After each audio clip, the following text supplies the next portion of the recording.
Maybe. Oh, wow. I'm already having tech issues too. Phil, I think you gave them to me.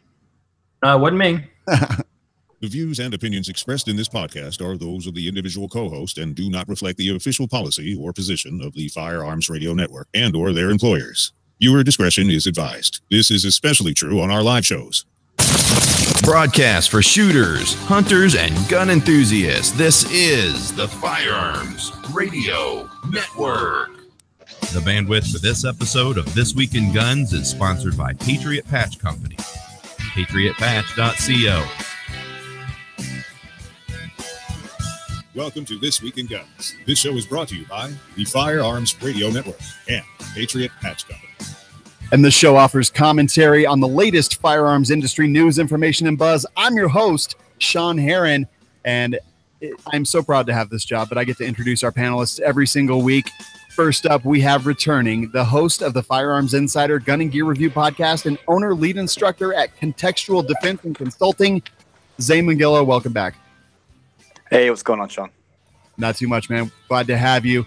Next up, we got veteran, Second Amendment advocate, professional rabble-rouser, and host of the Matter of Facts podcast, which I checked out after the last time he was on. Please welcome back Phil Rabelais. How's it going? Thanks for having me back, Sean. I'm surprised you invited me back after checking out my show. No, it was good, man. I enjoyed it. Always looking for good new podcast content and found some in your show, man. So welcome back. Appreciate it. All right, guys, before we get started, let's just say thank you. You heard in the intro there that we've got Patriot Patch Company run by Jake and Ryan. They're doing a great job. Patch of the Month Club, one of my favorite things that I get in the mail every month. So go check them out, patriotpatch.co. And I would also like to invite you to look at our other advertiser and sponsor. They are supporting the show, and the only reason that it happens, we pay our producer, Kenny, because of the support of companies like them. And check out Manticore Arms, MANTICORE. arms.com, manticorearms.com. Use coupon code TWG10. But one of the things you may want to use it on is a transformer rail. I know we're all there's a kind of a big buying frenzy going on right now, and we're buying ARs. They're, really, really inexpensive. And what we're going to want to do with those is upgrade them and make them have cool stuff. So the transformer rail basically supports Keymod, M-Lock, and Picatinny all in one. You can just put whatever panels on you want to support whatever connection type you want. And if someone comes out with something new in the future, they'll make something for that as well. So it's kind of the future-proof rail for your AR-15s. They also have that technology on Tavors, AKs, and all kinds of other stuff as well. ManticoreArms.com. Coupon code is TWG10. And guys, I don't know if you read this, but Visa refuses to cut ties with semi-auto rifle manufacturers. They received a petition with 150,000 signatures saying that they should not run transactions for firearms makers and the like. And Visa came out and said, look, hey, you know what? It's not our job to set restrictions on the sale of lawful goods and services. And to that, I say congratulations, Visa, and well done. Yeah, I mean, it's not their job, and they don't want to lose money. So I can't say I blame them one bit. Yeah, I completely agree. Phil, anything to add there? No, I mean, honestly, it means I get to keep my Visa card because, I mean, I've reached a point of pure frustration with a lot of these companies that continue to put politics in front of good business sense. And I'm glad to see that Visa still has some sanity amongst their board of directors. Yeah. So rock on, run the Visa card, keep buying guns. Yeah. And the key word there, restrictions on the sale of lawful goods and services. So all the feel-good people out there that aren't getting your way, I'm sorry. Put a safety pin on your shirt because companies should not have to restrict the sale of lawful goods and services. Companies are in the business of making money, not padding your hurt feelings. Exactly. That's right. Speaking of hurt feelings, NRA files suit against Florida. The new law violates the Second Amendment. So the governor, the governor who probably won't be the governor for much longer, Governor Scott, violates the Second Amendment by basically signing this anti-gun bill. They put into place, amongst other things, a restriction on the purchasing age for rifles, knocking it down to 18 from 21. And, the NRA came out hard and fast with a federal lawsuit. Yeah, so I'm from Florida, in case any of the listeners didn't know. And this has been hot news down here for couple weeks now, and it just got fast tracked through the House, then the Senate, then the House, and then the governor just signed it. And it's terrible legislation. I don't think any of our legislators actually read it, and it does violate the Second Amendment quite badly, and there's a lot of revisions in there that are extremely vague. So I'm interested to see where this lawsuit goes for sure. Completely. Honestly, I'm sorry, Sean. No, you're good. I'm just holding my breath to see if this finally becomes the lawsuit that makes its way all the way up to SCOTUS, and we can actually get them to finally put their foot down and make a firm ruling on the Second Amendment. Because, I mean, you have people in our camp who obviously agree this is infringement of the Second Amendment because it is, but then you have people on the other side who continue to assert that the Second Amendment doesn't protect this and doesn't protect that. And to me, it's getting to the point where somebody's got to come in and explain to the states that funny little law in the Bill of Rights means we don't get to regulate this and you don't get to regulate this either. The people have the right to keep and bear arms. Well, and not only that, the same people who are saying that, like, well, you know, an 18 to 20-year-old isn't mature enough to own a rifle. They need to wait till 21. Are the same ones who want 16-year-olds to be able to vote. So I don't know what the thought process is there. I think there's going to be a little bit of leg to stand on here because we already have a federal law that restricts purchases for handguns from an FFL if you're under 21. So by restricting rifles also, they've essentially stripped all 18 to 21-year-olds of their Second Amendment rights now. Similar to like in California, tried to ban both open and concealed carry. And they were like, well, you got to have one or the other. So I think it's going to be one of those kind of deals here. Good. Yeah. And the thing that stands out to me, if I can just shove it in real quick, is y'all have to bear in mind that I don't flaunt it, but I am a military veteran. I enlisted when I was 17 years old. So the fact that the day I graduated base training, I couldn't legally go purchase a rifle or a handgun on my own without my dad holding my hand all the way to the gun store, but I just spent a summer playing with belt-fed machine guns and hand grenades is a little bit ridiculous to me. So any attempt to raise the age to purchase a firearm even further just makes me kind of shrug my shoulders and be like, where's this going, guys? Bill, what if I said, okay, well, for that we're gonna put into place a clause in this bill that says that nope, don't care. Okay, good. Don't care, because to me, if you're gonna offer military veterans who are honor bound to defend the Constitution 30 pieces of silver to turn their back on the people that they're supposed to be defending, I hope I wouldn't be the only veteran to say no, not good enough. Because no, you would not be the only veteran to say no, not good enough. Because my right to defend myself with a firearm is no greater than another 18 to 20-year-olds who hasn't served his country. You know, the whole idea behind people having unalienable rights is they all have the same rights. I don't like special classes of people. Yeah. And with this law, they did exempt military. And in the original writing of it, they exempted military and military spouses for some reason. I guess military. When military deploys, they want their spouses to be protected. Sure, but my response to that would be, so why does the 18-year-old who married someone in the military, what makes them more qualified than someone who didn't marry? So, and I'm with Phil. I don't believe in carve-outs for anybody. I turned 21 in boot camp, so I never was in the same position, but I That's definitely a bad place to graduate. Oh, it was a terrible 21st birthday. It was terrible. Couldn't even have a drink, but yeah. So I'm with you. I don't like creating special classes of people. The other part of this that's probably going to be included in the lawsuit is part of this bill also included what they call a bump stock ban, but the way it's worded is anything that would increase the rate of fire of which the normal person could actually fire. So we don't even know what that means. Is a Timney trigger now illegal in Florida? We don't know. Yeah. Jerry Mitchell's trigger finger is now illegal in the state of Florida. He is a weapon of mass destruction. And I'll say Rick Scott, he previously had an A+ NRA rating. I would be interested to see what that is next time he runs for any. Well, Republicans passed this bill. There were a lot of Democrats voted against this in Florida. So this was passed by Republicans. And if you're in Florida, you need to go see if your legislators voted for this. And you need to remember that come voting time. Because this was passed by Republicans, not Democrats. Absolutely. Yeah, although bear in mind that the machine gun ban, the Gun Control Act, a lot of really egregious Second Amendment infringements have been passed by Republicans over the years. Oh, yes. Yeah, for sure.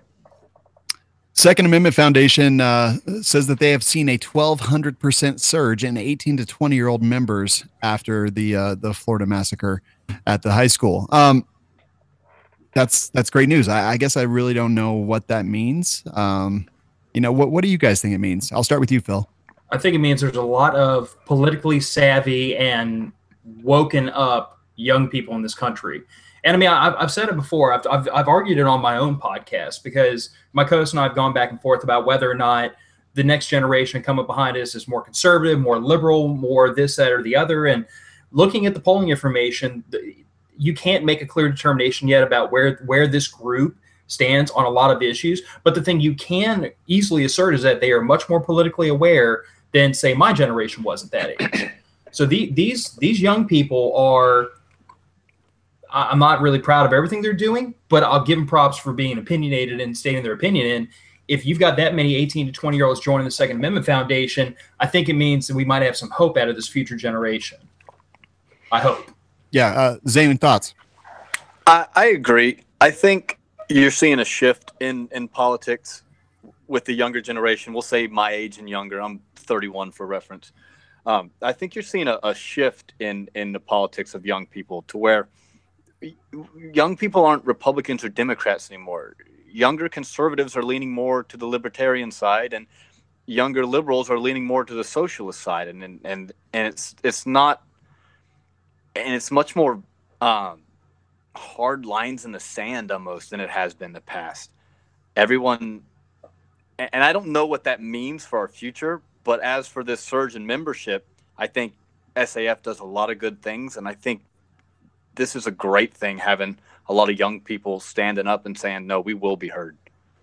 Yeah. And I mean, I have a little bit of a problem with the headline, a 1,200% surge in 18 to 20-year-olds. I'm like, okay, well, what is that number exactly? Because if they had 1 and now they have 12, obviously we've got that huge percentage. And I'm sure that the numbers aren't enormous or anything like that. But I will say that I'm glad to see that at least there are some 18 to 20-year-olds out there who understand what the Bill of Rights actually is and what it means to everything else. I think that's great. As a father of 4 kids that are all grown now, I at one point had 4 teenagers in my house, and I will say that there was, I didn't want the future of the country necessarily in their hands because we couldn't, we got in fights over grilled cheese and things like that. So, but now my kids are, well thought, excellent, productive members of society. I couldn't be more proud of them, but I never tried to, put my beliefs on them. I let them develop their own beliefs, but I made sure that they were able to explain why they had the beliefs that they had. So yeah, this is great. I'm glad to see it. I love it. But again, when you're arguing over grilled cheese and what time to wake up in the morning, I'm not sure I want you necessarily having a ton of say. And 2 words, Tide Pods. Right. Tide Pods.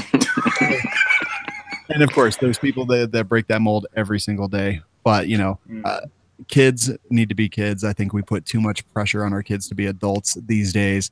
And, this is kind of that exactly where we're going to see that go, is we're going to see kids get more involved at a younger age, more impressionable without a ton of life experience or strict understanding of, what this country is built on. It is an interesting time to live on. And again, I'm glad to see that there are some 18 to 20-year-olds joining the Second Amendment Foundation. ATF is investigating congressional candidate that cut AR-15 into an SBR. So Karen Mallett for Congress, idiot. She basically came out and said, I think I'm going to get some autoplay video here. No. Okay, we're good. She basically came out and said, oh, I'm running for Congress, and my husband bought this AR-15 assault rifle, and I'm going to cut the barrel off and disable it, to which the internet said, LOL, what a loser, and just went after her. She took the video down. Then everyone said, oh, cool, hiding evidence of the crime that you committed. And, from that point, it's just gone downhill for her. I think at one point she had thousands and thousands of 1-star reviews. Phil, I'll start with you. What thoughts do you have on this story? Can I just say that I, for one, love the woman. I think she's done a great service to the country by demonstrating how frustratingly arbitrary, capricious, and stupid our gun laws are, in the fact that her attempt to destroy an AR-15 created an SBR on YouTube. Yeah. Thank you, Karen. Yeah. Thank you for making – but seriously, thank you for making our point that we've been trying to make for freaking years, that the gun laws the anti-gunners have cooked up are stupid. The fact that and her excuse will be, "Oh, I didn't know." But you know what? How many times people have gone to jail for committing a crime and not knowing it was a crime is not a defense. That's been proven in our legal system over and over and over. The only thing I want to see is I want to see her get convicted and go to jail or have to pay a healthy fine just to prove to me that my legal system is not completely dysfunctional. Right. I mean, I get it. She's a politician. She's insulated. She'll probably get a slap on the wrist, if that. But just once, I would love to see an anti-gunner go to jail for violating firearm laws. Just once. Just prove to me that those laws apply equally to the politically favorable as they do to the gun nuts. Just once. That's all I want. It would be nice. But on the same token, I'm like, I don't necessarily want her to go to jail, because I wouldn't want, Bob down the street that cut his barrel off without knowing that it was illegal. I wouldn't want him to go to jail. And she's a congressional candidate, so I wouldn't even say that she's a politician. She wants to be. She's a teacher. Okay, good for her. But, she's just, I could literally get my name on the ballot and be a congressional candidate. So she holds no sway, in my opinion. And I think because she actually isn't a a congressperson at this point, they'll even go softer on her, because right now she's just a teacher. She's just a normal civilian, just like the rest of us. And I have a feeling that nothing's going to happen. Zane? Well, a part of me wants to jump on board with the whole, she needs to be, arrested and all this. But the other part of me says SBR laws are stupid and no one should be prosecuted under them because we shouldn't have them.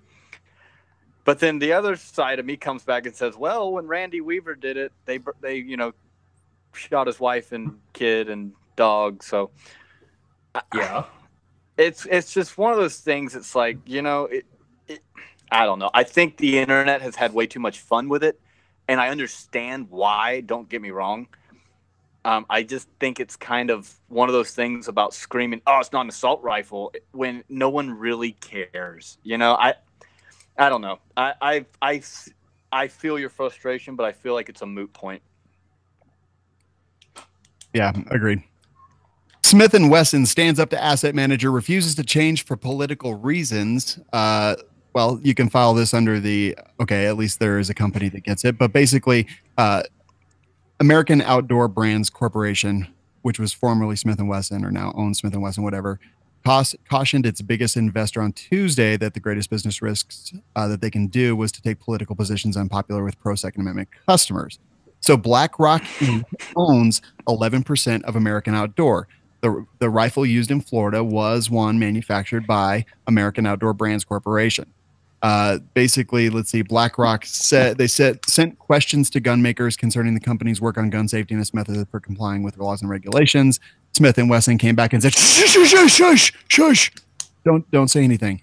And very smartly, I think so. Guys, what do you think? I guess after watching X Products and Springfield take a beating in the press, they finally smartened up and decided we're not touching this tar baby. Yes. I mean, seriously, if you would, I don't know how many more companies I don't know how many more companies or people in the gun community, whether it's the Gun Bunny that work for Terra Tactical or Springfield Armory in their dealings with Illinois or X Products. I don't know how many more of y'all need to take a beating on social media for doing something stupid before y'all all figure out that not all of your customers are FUDs, and some of us are actually kind of Old Testament about our Second Amendment rights. And if you do something we don't agree with, you can expect a reaction. Yeah, and honestly, I got to say, this would kill me. I'm such a Smith & Wesson fanboy that if they did something ridiculous, I don't even know what I'd do, guys. I'd have to find a new job or something. I don't even know if I could continue. Well, but I also look at it like this. You know, there was a time a long time ago when Bill Ruger committed political suicide by advocating for a magazine limit. Mm-hmm. And there were a lot of pissed off people that wouldn't buy Rugers for a lot of years until the company changed hands and Bill Ruger wasn't in the picture anymore. And all of a sudden, you saw high capacity magazines come out of their factories. You saw the entire company culture change, and the gun community embraced Ruger. I own Rugers. I'm happy to have them. Yeah, same. But I wouldn't buy a gun when the president or owner of the company is espousing for a limitation on my Second Amendment rights, because I just don't like funding your war chest personally. Yeah, but how quickly we forget. Me and you and Sean, we remember these things, but I mean, Cheaper Than Dirt still in business. Dick's Sporting Goods still in business. How many times this last one Dick's did is not the first or the second time they've done it. So the people in the gun community and in the industry, we know these things, but the average consumer, they don't pay attention to it, and they don't care. Maybe that's changing with this political climate on the internet. But I don't think so. I really don't think so. And I'll tell you why, because I get to be a part of a ton of concealed carry and basic pistol. I get to witness all these classes and participate in them very, very often, every single week. And we always, drop anecdotes and stuff like that. Like, oh, have a good holster, because, you never know if you're going to have a SIG P320 or something like that. And we laugh, and no one else laughs because they don't get it. They don't pay attention. This is not something that's really on their radar. They're like, Springfield, I really don't know what that is. And Cheaper Than Dirt, I don't know. I just Google whatever, and whatever site it comes up on, I kind of order from it. So we do live in a little bit of that echo chamber where we pay attention to this stuff so much because all of our friends do. But I think generally, just general people who want to buy a gun for self-protection, for self-defense, they kind of come in and they really don't care about any of that stuff. They're like, whatever. I have to concede that point, unfortunately. Yep. Yeah, and it is a shame, but it's what it is, Yeah, totally agree. So I mentioned that the Second Amendment Foundation had a 1,200% increase of 18 to 20-year-olds joining, so I figured I might as well go ahead and throw in some good work that they were doing. The SAF and the ISRA sue the Housing Authority over gun ban for residents. So basically, there's a lady who's hiding from a violent domestic abuser. She's referred to in the lawsuit, which was filed on behalf of an NDO. She obviously doesn't want to be known or found, but basically lives in East St. Louis Housing Authority subsidized housing. They have a ban on firearm possession in that government subsidized housing as well. And Alan Gottlieb basically said, this isn't the first time we've had to challenge such a regulation. It is simply unacceptable for citizens living in public housing. It's simply unacceptable for citizens living in public housing to be denied their basic right to have a firearm for personal protection. And in this case, it is unconscionable. And I completely 100%. But before I ask you guys your opinion, I also want to mention that, throughout this country, I live in Colorado, but there are actually laws on the books that allow landlords and whatever to restrict firearms possession on their premises because it is basically considered private property. But getting back to this St. Louis lawsuit, what do you guys think? Well, so the whole argument about public housing and stuff aside, the government, our rights, I'm trying to figure out how to word this. The government cannot strip us of any of our rights. That is who we are protected against. For some reason, they've put all kinds of laws that protect us, quote unquote, from private businesses and stuff. But you're talking about like the landlords and stuff like that. But I don't see how the government can tell you can't exercise a constitutionally protected right on our property, and they do all the time. So I guess it should come as no shock, but it's terrible that they would do this, and I think they got a good lawsuit here. And this isn't the first time I've seen this lawsuit or the SAF bring a lawsuit against a public housing development. A couple of years ago, they brought one against, I want to say it was in Detroit or something, but I remember another lawsuit very similar to this a couple of years back. Yeah. Phil, thoughts on this? I hope it gets some legs and goes someplace. I mean, the more I read into this story and excuse me, the circumstances that surround this particular woman who is alleging this case, the fact that she has been attacked physically at that apartment complex, and then when she tried to bring a gun in, she was told, you don't need it, you can't have it. I mean, if there was never a more clear-cut, obvious case for why a person should have the right to keep their arms to defend themselves, this is it. And right. And I just, to me, I hear what you said earlier about how like a landowner or a leaseholder can restrict firearms on their property, even though I don't really agree with it. But okay, fair enough. Yep. But when it comes to public housing, that's my tax dollars paying for that. Absolutely. That means if a representative of the state, of the government, of the agency is imposing this, that's a very clear violation of the Second Amendment. There's no argument to be had on it. So I hope she wins, and I hope somebody gets fired and made an example of. Maybe that's what it's going to take for this to kind of not happen as much anymore. Well, and to kind of push your point home a little further, so we always hear every time YouTube or Facebook pulls something down, it's like, oh well, you don't have First Amendment rights because that's a private thing. Okay, well, this is not a private thing. This is a governmental thing, and our rights do not come from the government. They are specifically protected by the Constitution from the government. So right. This absolutely makes no sense to me. Although the counter to that, and the thing that worries me is, if you work in a federal facility, you are barred from having a firearm in your vehicle on that facility. You are barred Correct. from having a firearm on your person or in your vehicle when you go to the post office in this country. Yeah. Oh yeah. I mean, which is, in my opinion, again, an egregious violation of the Second Amendment. Yeah. But I guess what I'm saying is I agree with you. But on the other hand, we've seen examples of this not playing out the way it should. So, yeah.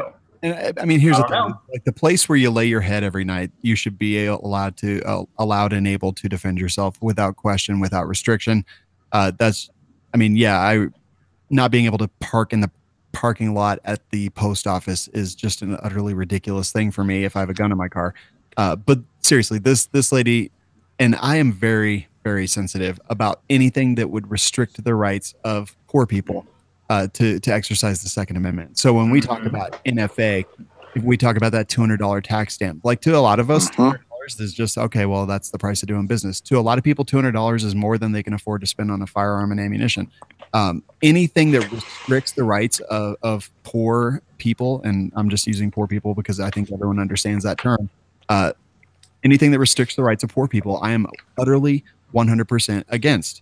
They say, well, maybe they don't deserve firearms, or, a lot of poor people are criminals. And I say, screw that. That's unacceptable in to the core of my being. That's unacceptable. Poor people deserve the right just as much as anyone else to defend their lives and pursue life, liberty, and everything else. I had this conversation with a friend of mine who's very liberal leaning the other day, and he posted something about other countries and how they go about owning firearms, and everything had to do with being a member of a club and obtaining these licenses and obtaining a certain number of hours and all this. And I asked him, I was like, well, so who really needs a gun for protection more? The guy who can afford to go down to the country club twice a week, or the single mother of two living in the ghetto who's living paycheck to paycheck? And he really didn't have an answer for me. So I think I might have maybe made a little ground there, probably not, but and it just goes back to your point though. Poor people, quote unquote, however you want to call that, are victimized at a higher rate than rich people of violent crime anyways, in this country, and need the protection more than anybody. Yeah, completely agree. Yeah. And that's also been my greatest argument against attaching a fee and a training requirement to concealed carry permits. Now, I will preface what I'm about to say by saying I staunchly advocate people get frickin' training before you go get a gun. Jesus Christ, please go. Run to a firearms instructor. Don't walk. But it's like I try to point out to people, at least in the state of Louisiana, when you attach a $125 fee for the carry permit, and then an average class is going to run you $100 to $125, plus the cost of ammo, plus the cost of a decent handgun, plus the cost of a holster, you're talking about a person's right to be able to defend their own life anywhere but their home without scaring the hell out of your neighbors open carrying, which is legal down here, but frowned upon in most metropolitan areas. But that right now has a huge price tag attached to it. And $500-600 is not the end of my world. I mean, I'm a family man, so it's not like I can cough that up on, at the drop of a hat. But to a person who's scraping by paycheck to paycheck, $500, that's groceries for a couple of months. Mm-hmm. That's the difference between being able to pay my bills and feed my kids and what? And that's why I've always advocated against attaching the fee to the concealed carry permit, because to me, what you're really saying when you do that, when you impose these requirements and these fees and these costs, is you're saying that we don't trust poor people or economically disadvantaged people with guns. And I find that personally pretty disgusting. Couldn't agree. Agreed. Department of Justice set to release Fast and Furious documents to Congress. Zane, I'm going to let you talk about this one because I know it was something that you were interested in. Yeah, so good is what I have to say. I mean, we have a right to know what happened during this. And so for those who don't have, I guess I want to say living under a rock, but it's been a while since we've talked about this. Fast and Furious was Eric Holder and the Obama administration ran guns to Mexican drug cartels, and one of those guns was used to murder Border Patrol agent Brian Terry. And none of the documents have been released. Nobody's been held accountable for this. And I can't send, quote unquote, assault rifles, is what they call them in all the things, to Mexican drug cartels. So if I can't do it, not that I want to, the federal government should be allowed to do it either. And someone needs to be held accountable for this. And I think it's about time the documents get released so that we can see who needs to be held accountable. I couldn't agree more. It'll be very curious just to kind of see what people knew when they knew it and how far down this goes. No, and I agree with you 100%, Zane. I think what frustrates me is that there seems to be a double standard when it comes to the law and to security and to privacy when it's the state versus its people. For us, if the state wants to infringe upon, if they want to kick in my front door and they want to do a no-knock warrant, they want to flip my life upside down, there are judges out there that'll make that happen on pretty spurious information. And on the other hand, when we, the citizenry, say, hey, we think there's been foul play here, we want to see what happened, we get stonewalled for how many years this has been. And to me, it's like I've always said, citizens have a right to privacy. That is part and parcel to our legal system, our government, our national identity. We all have a right to privacy. We have a right to our own freedom. We have a right to be secure within our own homes, but the state does not have that right. The state has no right to privacy. The state has no right to withhold information because we are the ones that hold the power in this country, or should, and they should be accountable to us. They're not our rulers. They're our employees.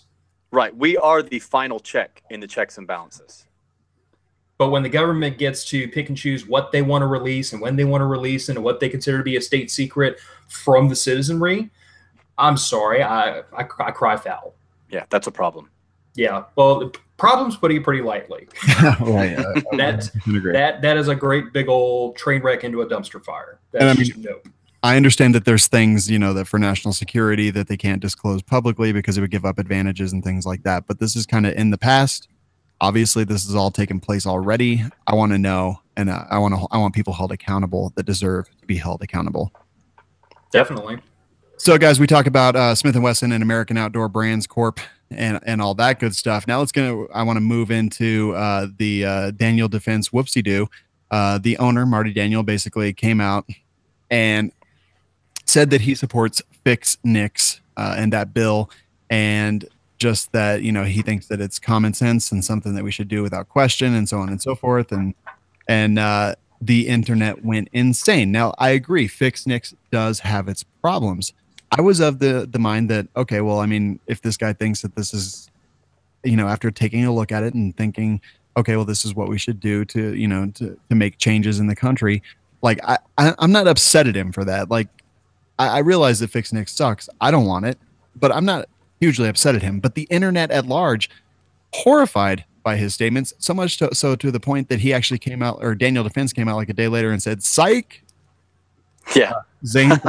I don't even I need to really take a look at fixed NICS, I guess, because I was under the impression, the very similar impression as Marty Daniel, that I did not really see it as that much of a bad thing. Now, from what I understood, and it kind of sounds like what he thought, it's just forces the federal government to actually obey the law that we all have to abide by, which is a good thing. Now, I understand there's some HIPAA concerns and some things like that which need to be worked out. I think a lot of people are totally against fixed NICS strictly because of who's backing it. They're playing identity politics. Just because Schumer and Feinstein are backing this, they're like, oh, it must automatically be bad, which I'm not. I would be quick to probably jump on that as well, except for I don't see why it's so terrible. There are some bad things. Let me tell you a couple of things I see as bad. First off, there's right now, if you get a deny or a pending, I can't remember the exact code that you get back, they basically have 72 hours to come back and say, this is why, approve or reject. And if they don't do that, it is up to the FFL holder to decide whether to give that firearm to the person. Okay. So if it's delayed, that's the term I'm looking for. Delayed. Right. So now they have 72 hours. So basically 3 days to come back and say, here's what it is. Fixed NICS basically eliminates that and says that they have indeterminate amount of time to do so. It also that's a problem. A bribe pot of almost $500 million that will be awarded to states that put more names into the NICS system. So basically, you could have a de facto gun ban by having an attorney general and an anti-gun attorney general in a state that figures out different ways to put names in there. They could use veterans. They could do a ton of different things to put those names in there, and now they are awarded financially based on the amount of names that they put into the NICS system. So I can never see that being abused. Can y'all? No. It'll be a day $1 without question. Oh yeah, for sure. And I don't know if those are newer provisions because I was not aware of those at all. And so I'm totally on board with this. It's a terrible bill. I have a feeling Mr. Daniel probably was kind of my mindset that like, why is it bad to make? See, my whole thing is I don't think we should have background checks anyways to purchase firearm. I think it's stupid. I don't think I should have to pass a background check. A firearm is the only thing that I can think of that that is constitutionally protected that I can own, that the FBI has to say it's okay for me to own. So I have a problem with that to begin with. But the other thing is, like, I don't think it would make a difference. So, no, I don't think if the Air Force would have reported that dingbat from Texas, I don't think it would have made a difference. I think he still would have got his hands on a firearm, and I think he still would have committed an atrocity. But I think if they would have reported him, at least we could be like, hey, he didn't pass a background check. Yeah. I mean, it would have made a difference. He wouldn't have been able to buy that gun. Does that mean he wouldn't have found another gun and committed a crime? No, it doesn't mean that at all. It just means he wouldn't have bought that gun and had that gun. And I don't think background checks work to begin with. So there's that. But so I don't know. I need to really look into this bill a little more, I guess. And apparently so does Marty Daniel. Yeah, Gun Owners of America puts out a pretty good analysis of why it's pretty bad. I've read it thoroughly multiple times, just trying to make sure that I understand a lot of the different things that are in there that could be used against us. And I was like you in the very beginning when I started hearing about fixed NICS. I was like, okay, well, how can that be a bad thing? Obviously, NICS is their background check system, and let's do things to strengthen that. But then I started looking a little deeper and ended up totally against it. And that's what Marty Daniel came out and said. He's like, look. And I'll read it to you guys. After further review. Yeah. And that was exactly what it was. It was after further review. Which brings me, oops, I clicked the wrong link here. But basically he said, yeah, you guys have pointed it out. Now I understand that it's a bad bill. Exactly what just happened to Zane. But the problem is, we were able to tell Zane a couple things that are bad about it right now. Marty Daniel decided to put out a press release, and no one in his leadership group or board of directors or anyone else in that company apparently had a big problem with him coming out and saying it. Now, Phil, I want to ask you this before we go on. Do you think that it's important for gun companies, gun accessory companies, companies that live in the 2A space? Is it important for them to come out and say, hey, I'm for the Second Amendment? Or do we just automatically assume that they are and they should probably shut up? How can I phrase this? Okay.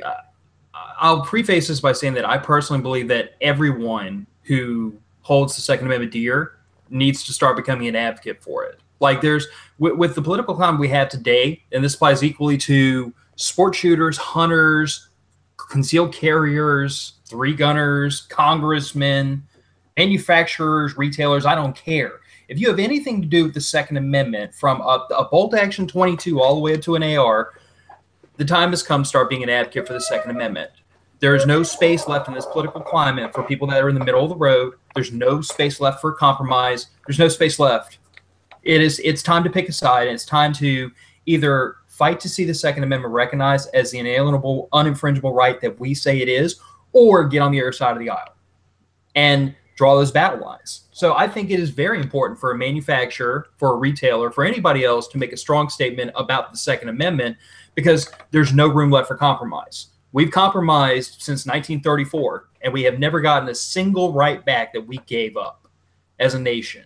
And we're not going to, not the way we're going. No, so it's not how it works. Yeah, it's time to stop being nice. It's time to stop being polite. And it's time to start being loud. And it's time to start being advocates, because there's no room left to be a reasonable gun owner. Reasonable is respect the Second Amendment. Discussion over. Yeah. What's the line from Tombstone? Either get to fighting or get out. Yep. And I'm telling you right here now, that is what I've been telling people over and over and over. The time for compromise is over. It's time to become an advocate. It's time to stand up and preach what you believe. And if you're not willing to make a strong statement, then I assume you don't have any strong convictions. And I don't want you on my team. Very well put. I will say I'm a fan of Marty Daniel, Daniel's Defense.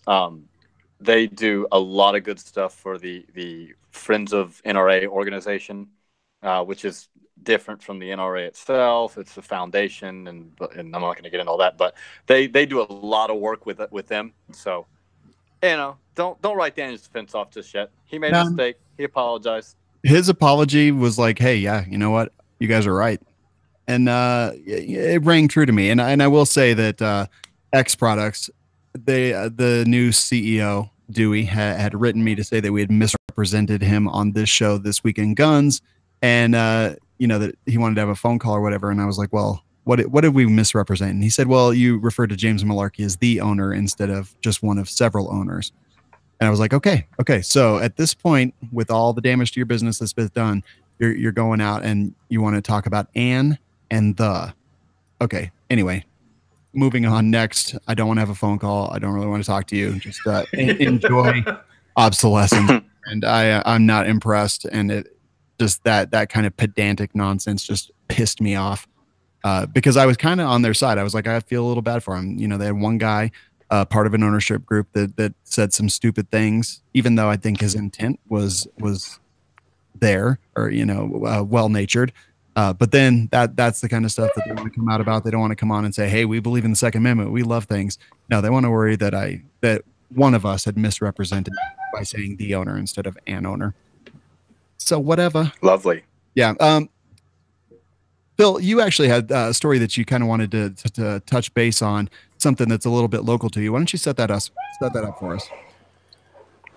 All right. I'm sure the link will be in the show notes, and I'm going to leave it to everybody else to really dig deep into it. But the long and the short of it is a 17-year-old in Jeff Davis Parish, which is between Baton Rouge and between Lafayette and Lake Charleston, Louisiana, along the I-10 corridor. It's about 2 hours west of where I live.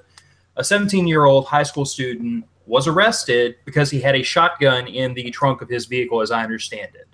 Now, I know somewhere out there's a lot of people screeching and yelling about gun-free zones, and he had a gun in the car and this and the other, but there's a slight miscalculation here because Louisiana state law is extraordinarily clear about exemptions to the state law pertaining to gun-free zones. And part and parcel to that, I keep this on my phone just for special occasions in case I have to whip it out on somebody. But if you look at 95.2, Section C, Section 5, the provisions of this section shall not apply to any constitutionally protected activity which cannot be regulated by the state, such as a firearm contained entirely within a motor vehicle. So that exemption is very clearly laid out in the state law pertaining to bringing firearms into a gun-free zone. And this vehicle, this firearm was completely housed within the vehicle. There was no threat made. There was no intent of violence. There was no law broken from what myself and other Second Amendment advocates in the state can see. And yet this young man was arrested at high school. The firearm was seized. He was brought to parish jail. The claim was made that they couldn't find a judge to arraign him over the weekend, which I think is kind of one eyebrow up, one eyebrow down. Yeah.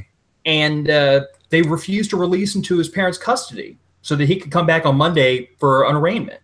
So they kept a 17-year-old kid in lockup over the weekend, arraigned him on Monday, set bail, and my understanding was Tuesday he should have gone home to his parents. But he still has a very long, I am afraid, uphill fight for an arrest made because he broke no frickin' state law any of us can see. Because this is not a situation where the law is open to interpretation. The law clearly exempts what happened. Yeah, and I guess I have to wonder what the specific, because they basically say that he had mentioned that he had a firearm in his vehicle, and he made that statement during a conversation about school shootings. I'm curious about what it was specifically that was said that would make them, I mean, look, multiple people that were responsible for both his arrest and subsequent detainment know what the law is. They know.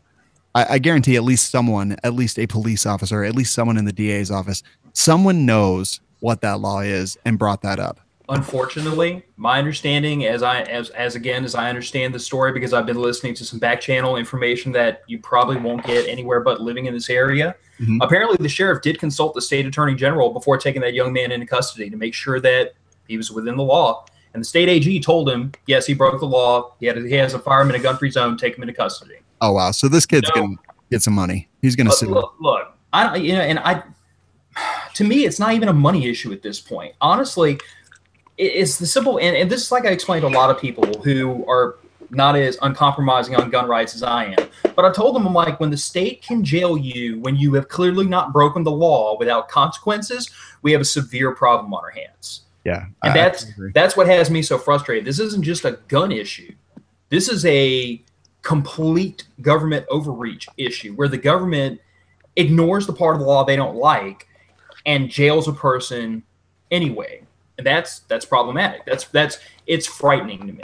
It really is. And it brings you back to that. Okay, well, what's more important? Say this kid actually was planning on causing malice at this school with whatever tools he had brought in his car, and say that keeping him in jail over the weekend until a judge could arraign him stopped something bad that he was going to do.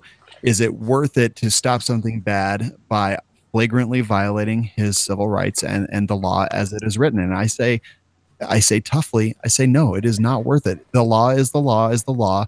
And that's what we need to obey in our justice system. And if he was to go out and do something bad just because they were obeying the law, well, then I guess that's just one of those horrible things in the world that teaches you that life isn't fair. And that's the way it is. Because if we are just going out on our own and making these things up as we go along, we lose a huge part of our freedoms and rights and things that make this country great. And even if it stopped him from doing something horrible, it's just not worth it by giving up our freedoms. Yeah, and kind of the thing that stands out to me is it's two things. First of all, it's like my co-host pointed out. When he was in high school, and he's only a couple years younger than I am, up where he lives in rural Michigan, it was not unheard of for young people to have shotguns and bows and arrows in the back of their cars because they go out hunting right after they got off of high school. That was a common thing where he lived. And again, Michigan has a very similar cutout within the gun-free zones that allows you to have a firearm in your vehicle, and because your vehicle is considered an extension of your home.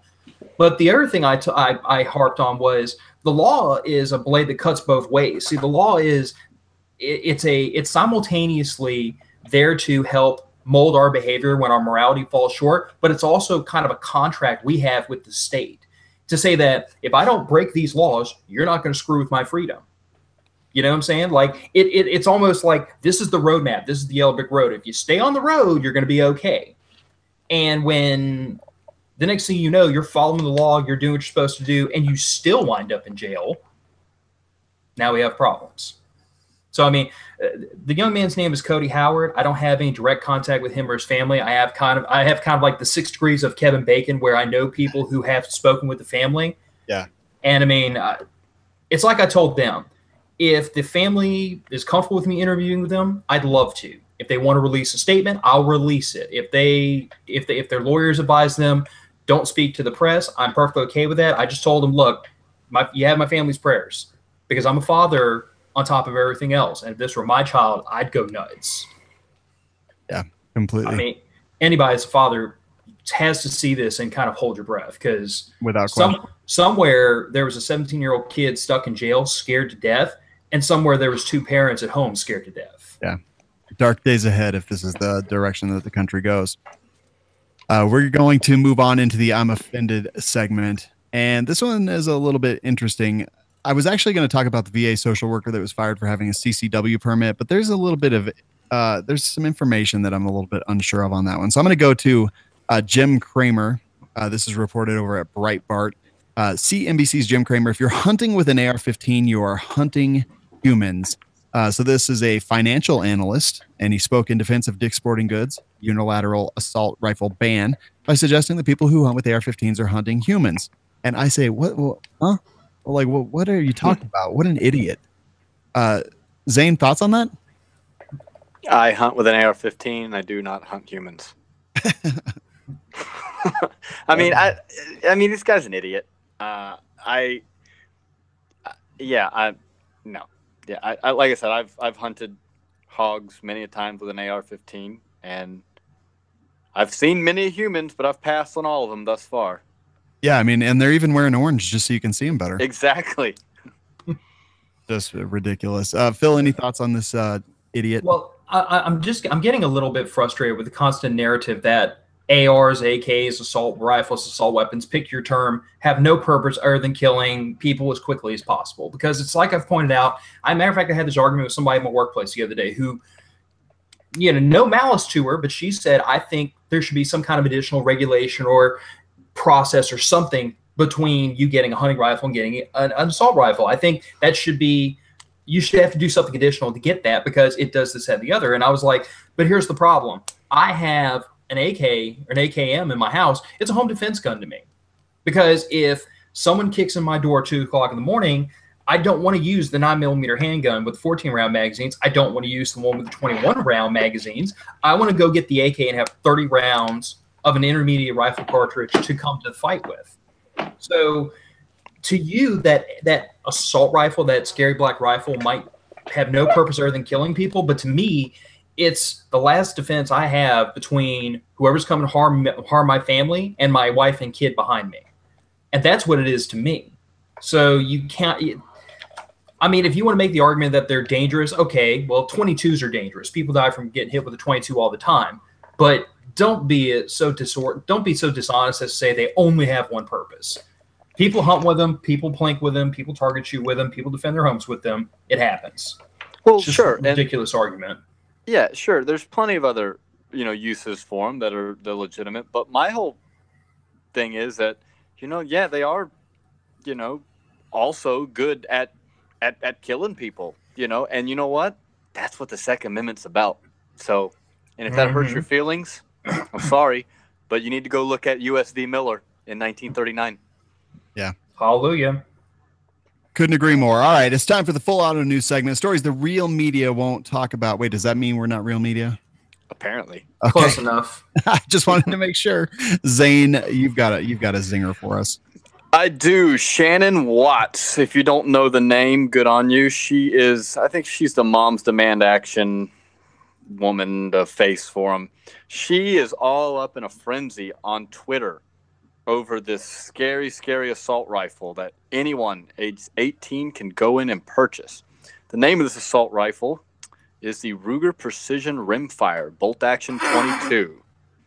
And she is just, I guess, it's just the same there. It looks scary, so it must be scary. These people, if you have no idea how firearms work and you've never been, like, just shut your mouth. Like, you don't understand anything what you're talking about, and it's pretty irritating. On another note, this is probably the only 22 bolt action I've ever been interested in, so maybe she's onto something. I don't know. Yeah, maybe, because I was thinking the same thing. I was like, oh, I want that. I'm just hoping somebody give her a Xanax and some box wine so she'll shut the hell up for 5 minutes. I would like her to shut up for a long time because and this just goes more into it. Like, the people who want the gun control, they just don't understand what the hell they're talking about most of the time. And it's really, really annoying. Phil, you picked a story. What do you got? What do you got for us? I'm looking at San Francisco cops fire 65 rounds in 15 seconds. And not for the reason I think anybody's going to latch onto. What I'm picking out of this story, or I guess what's ringing true with me, is I'm so frustrated constantly being told that only police are well trained enough to have firearms, and only they are the awesome professionals and the great marksmen that should have firearms. But it took 65 rounds to friggin' drop a suspect. How many of you were there? Like 20? I mean, I look. It's like I've talked to, because I have a lot of friends in law enforcement and some family members, and I have asked them over and over and over about this kind of situation, and every one of them has honestly told me, I kept running the gun until the person dropped or ran out of ammunition. But I guess to me, it's like every time I hear somebody say, well, we shouldn't let teachers have guns because that's just more guns in the school and more risk of somebody getting hit by a stray bullet. I'm like, but how do you defend these people shoot 65 freaking rounds in 15 seconds? And how many hits did they score out of those 65 rounds? I'm looking. I don't see it in the. Not many. This was the RV story, right? Yeah, this is the RV story. I believe it was 0, if I remember the story correctly. That's what I recall. But weren't they shooting this guy while he was inside an RV? I mean, I don't know. Yes.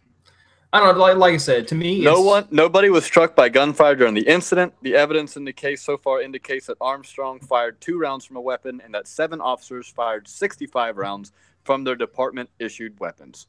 So just so we're all clear, the professionals fired 65 rounds, missed 65 times, but none of us need guns to defend ourselves. Just call the police. Because we're not professional enough. We don't have enough training. Roger that. Okay. Yep, totally agree. And it's not a dig against cops, by the way. I love our law enforcement professionals. They have a job that I don't envy, and I don't think many people envy.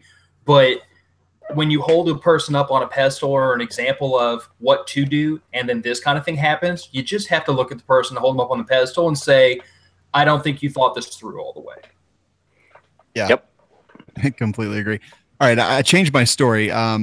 This one is a stupid idiot by the name of Michael Foster was charged with battery for attacking another customer at a Walmart. And, here's the thing. This is a Florida man. Zane, is this what you were talking about earlier, I think? Yeah. So there's a lawful firearm carrier at a Walmart, and the stupid idiot Michael Foster basically sees him, says he's got a gun, and then tackles him, and now has been arrested for battery. And good on the people who arrested him and are now charging him, because wow, just ridiculous and stupid. And this is how you end up dead, people. Like, honestly, if you hear my voice and you're thinking about going after people who have taken the training and the initiative and purchased a firearm for self-defense, when you put them in a chokehold from behind and take them to the ground, this is how you end up dead. This is how you get shot. Yeah. By someone with training. This is how you get bullets in you.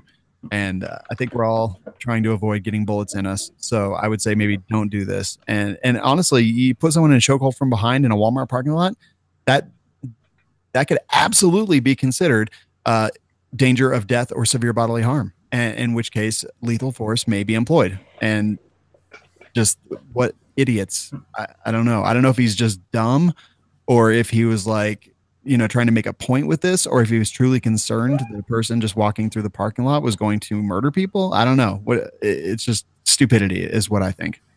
Okay, but no rational person, and I know I did make a mistake there. I used the words rational and Florida in the same paragraph, but no rational person would tackle another person who has a firearm who is otherwise peacefully walking down the street minding their business.